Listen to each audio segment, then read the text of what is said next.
I, Hana will present arguments from both the government and opposition sides. On the motion, this House supports the 6:30 a.m. school start rule for high school students in Indonesia. Ladies and gentlemen, today I stand as part of the government side and firmly support the motion. I believe that this policy is necessary to promote discipline, align daily routines with societal needs, and prepare students for real world expectations. Let me begin by defining the motion to ensure clarity. This House refers to the government team who represent those in favor of implementing this policy in the context of the Indonesian education system. Support means that we stand behind, endorse, and are willing to promote the nationwide implementation of this rule. The 6:30 a.m. school start rule refers to a policy in which students are required to begin their first lesson at 6:30 in the morning. This includes necessary arrival, attendance, and morning routines to start promptly at this time. For a high school student, narrow the scope to learners in grade 10 to 12, typically aged between 15 to 18, who are considered mature enough to handle structured schedule. In Indonesia, limits our scope to the Indonesian context, including both public and private senior high schools across the country. Therefore, I, as the government, believe that implementing this rule for high school students across Indonesia is beneficial and necessary. The first argument, discipline and productivity. Waking up early and starting school at 6:30 a.m. build discipline and time management. Students must sleep earlier, prepare their needs the night before, and be more organized. This encourages them to build healthy habits that reduce lateness, increase focus, and help them make better use of their morning. Additionally, many studies in education and neuroscience confirm that the human brain is more alert and able to concentrate during the early hours. By starting classes early, we are maximizing the golden window of focus for academic success. So the 6:30 a.m. start doesn't take away rest, it restructures the day for greater productivity and discipline. The second argument, synchronization with family and society. The second reason we support this motion is because of its alignment with the broader structure of society. Many Indonesian parents begin work around 7 or 8 a.m. with school starting at 6:30. Parents and children can share morning routines, commute together, and reduce the stress of mismatched schedule. This policy also helps reduce traffic congestion, especially in urban areas. If school and work hours begin at the same time, we get overcrowded routes. A 6:30 school start staggers this flow and eases pressure on public transport and routes. In addition, students who travel earlier often experience safer, less congested conditions, meaning fewer risks and delay in their journey. So this rule doesn't only benefit students but improves the rhythm of our daily societal life. The third argument, real world readiness. Let's now talk about what school is really for preparing students for life beyond school. In the real world, most professional jobs start early. Doctor, teacher, public servant, and even manual laborers all begin work by 7 or 8 a.m.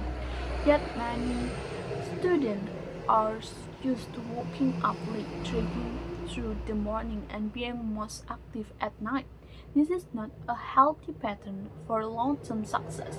By introducing early start in high school, we are teaching students to wake up with purpose, build mental discipline, and become familiar with how the adult world works.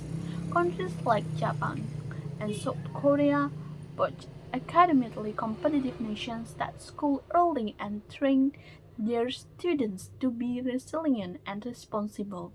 We can follow a similar path. This rule builds more than routine. It builds readiness. It tells students life won't wait for you. You must show up and be ready. Ladies and gentlemen, change always feels hard at the beginning, but we must ask, is it meaningful? The 6:30 a.m. school start rule is meaningful because it builds discipline, learns our daily lives, and prepares our youth for their future. It is not just about waking up early, it's about waking up with purpose. That is why I, on the government side, strongly and proudly propose this motion. Thank you. Ladies and gentlemen, today I stand as part of the opposition side and firmly reject the motion. I believe that this policy is unwise, unscientific, and places an unnecessary burden on students. It threatens not only their academic performance but also their physical and mental health. Let us first define the motion clearly. This House refers to us. The debating body supports means endorses and agrees to implement.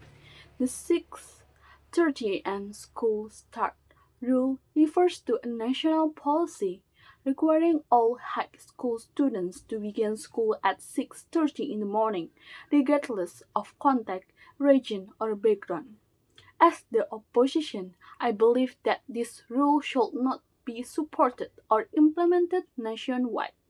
The first argument, it negatively affects student health and development. Teenagers have different biological needs than adults.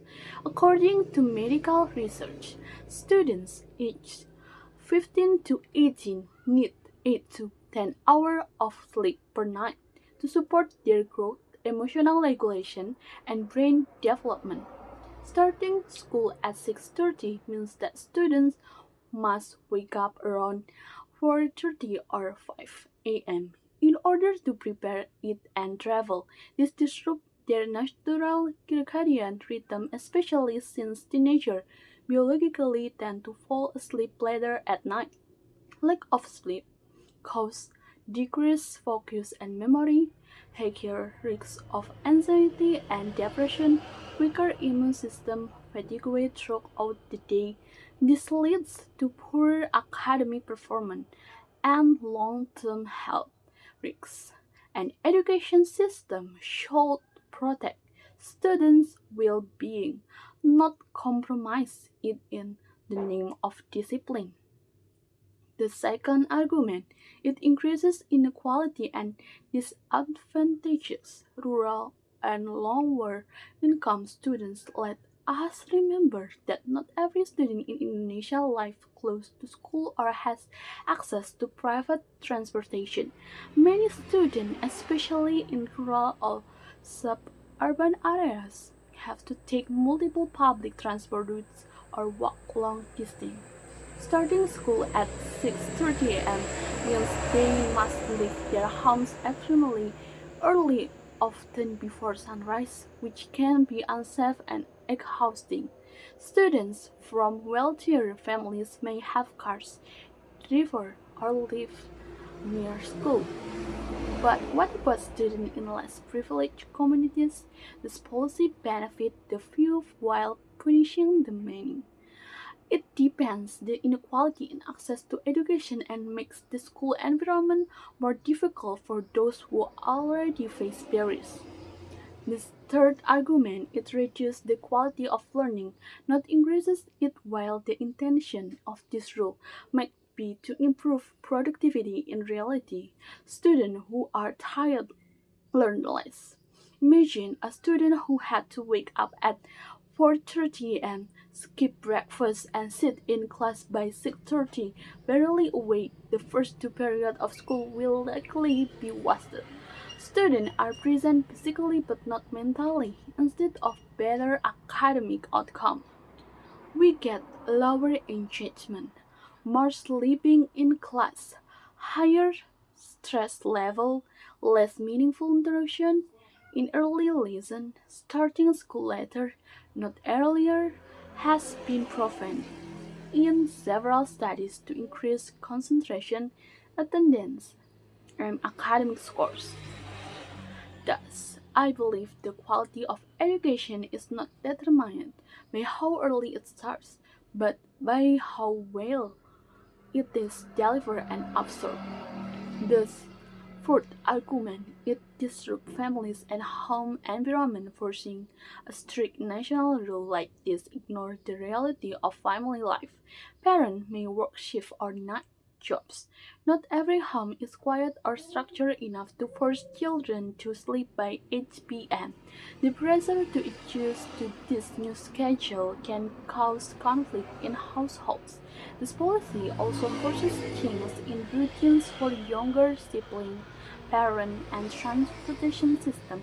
It is not just the students who are affected, it is entire families. We need flexible policies, not rigid ones that ignore everyday complexity.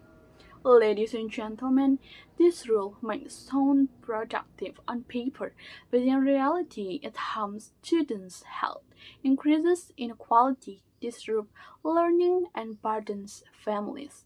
A successful education system is one that respects biological realities, protects mental health, and makes learning accessible for all, not one that forces an uniformity through unrealistic schedules.